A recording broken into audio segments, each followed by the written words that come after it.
Hello and welcome to the Luv Doc podcast with hosts Waldo Wachewski and Ophelia Bruschi. Today we are plunging headfirst into the often messy, sometimes confusing landscape of modern relationships.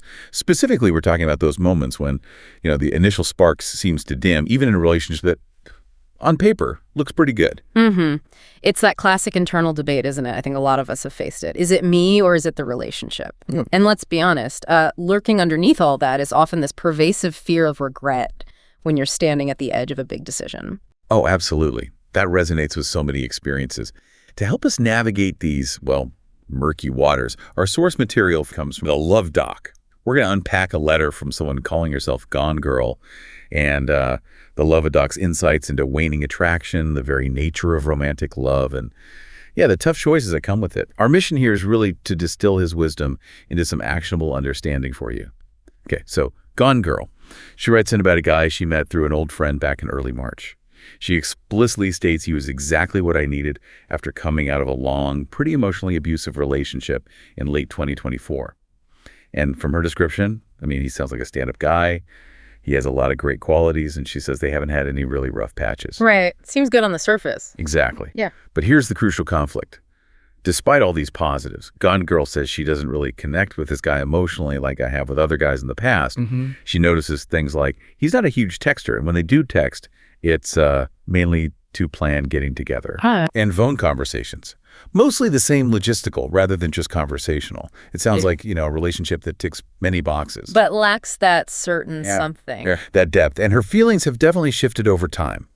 She says that while their time together is pleasant enough, which is faint praise, isn't it? Pleasant enough. Right. Yeah. What little chemistry I felt with him initially has waned even more. And here's where the internal struggle really kind of ramps up.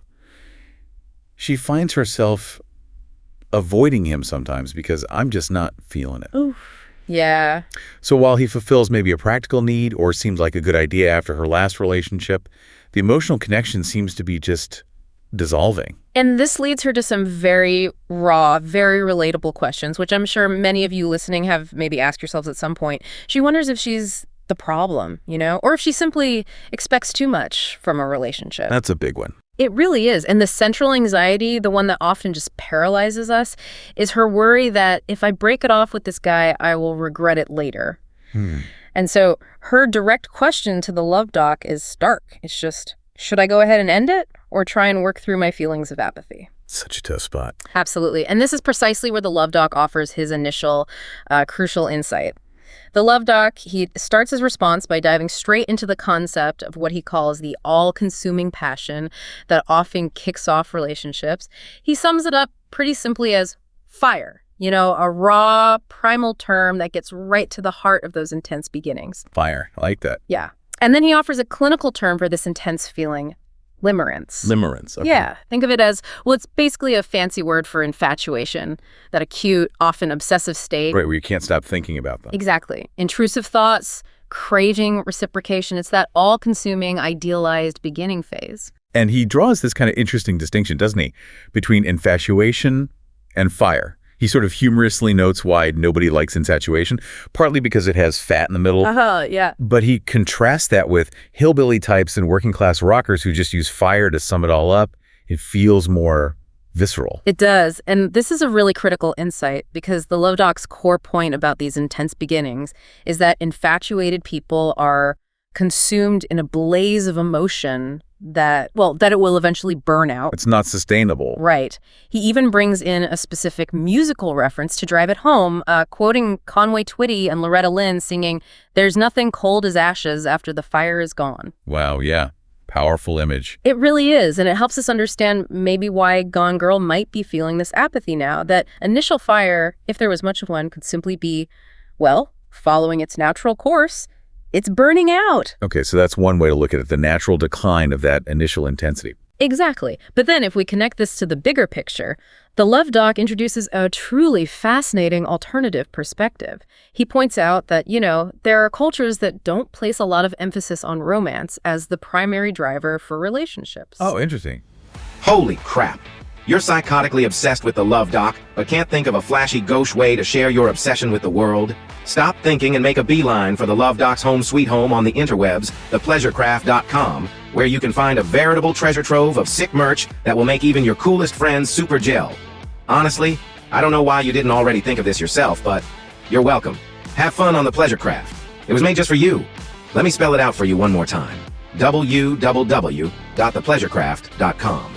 How so? Well, he explains their view, which is that love is something that will most likely evolve from a predefined social construct like marriage, Okay. or from the enduring obligation of raising a family. So it's a different starting point entirely. Right. It really challenges our Western, Hollywood notions of how love should start, like waiting for that lightning bolt. Precisely. These cultures propose a more, maybe intentional path, seeing love as something built through shared purpose and commitment, not just sparked by initial passion. And the Luv Doc thinks there's some wisdom in that. He does. He says these cultures are not entirely wrong because, and this is key, they're not diving into a huge commitment based on an unreliable surge of dopamine to the mesolimbic pathway. The brain chemistry. Yeah, basically our brain's reward system, responsible for intense pleasure and motivation. So he's saying that initial rush, that dopamine hit, can be fleeting. Maybe not the best foundation for forever. That seems to be his point. It can be an unstable foundation for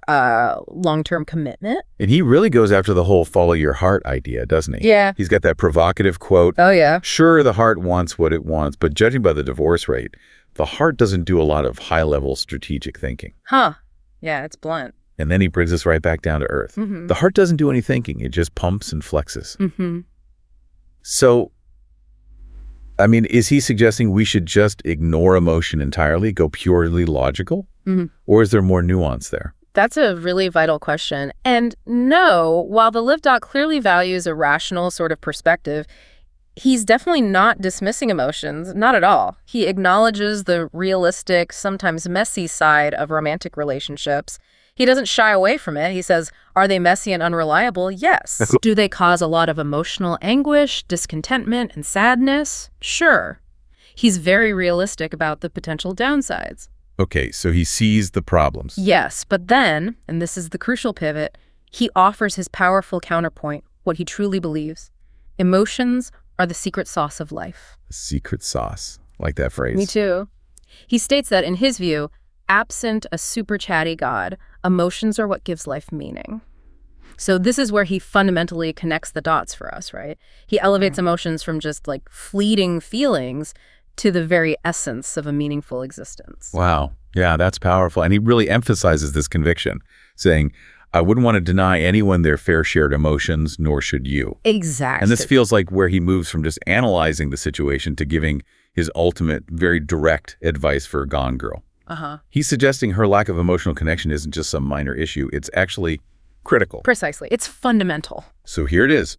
The Luv Doc's clear, direct advice to Gone Girl. And maybe by extension to, anyone listening in a similar boat. That's why, if you're not feeling it with this dude, the absolute best thing you can do for him and you is to break up. Boom. No ambiguity there. None at all.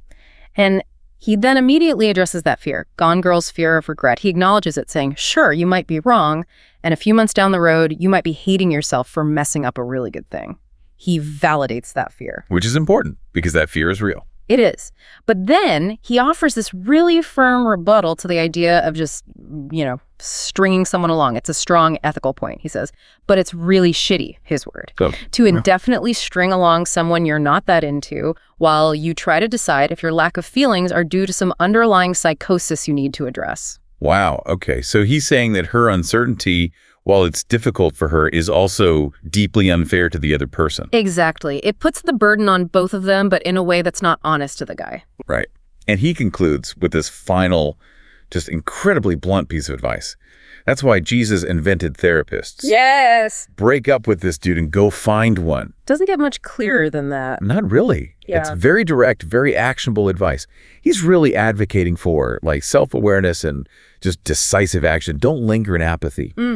Take responsibility for your feelings and also for the impact on the other person. So wrapping this up, what does this all mean for you listening? Our deep dive into the Luv Doc's advice here, it really highlights this tension, doesn't it? between what a relationship should be on paper, ticking all those boxes, and that crucial, often elusive element of genuine emotional connection. Yeah. The Love Doc has a nuanced view, acknowledging different perspectives, but ultimately comes down with a pretty firm stance on prioritizing emotional authenticity. Yeah, and if we connect this to the bigger picture, his perspective encourages us to sort of balance things. Balance that intense, often fleeting nature of initial passion, the fire, or limerence, with potentially deeper, evolving forms of love, like those seen in other cultures he mentioned. Right. But ultimately, he underscores the vital role our own emotions play in giving life meaning. Remember the secret sauce. The secret sauce. Can't forget that. It's a reminder that truly understanding and, importantly, honoring our feelings is paramount, even when it's difficult. Which leads us to a final thought for you to maybe mull over. How much do we as individuals actually value that secret sauce of emotion in our own relationships? Especially when compared to things like stability, comfort, or, what society expects. And maybe even more importantly, what courage does it take to truly act on that personal emotional truth? To read the column that spawned this podcast, go to austinchronicle.com/columns/the Love Doc. There are probably worse things to do with your time, right?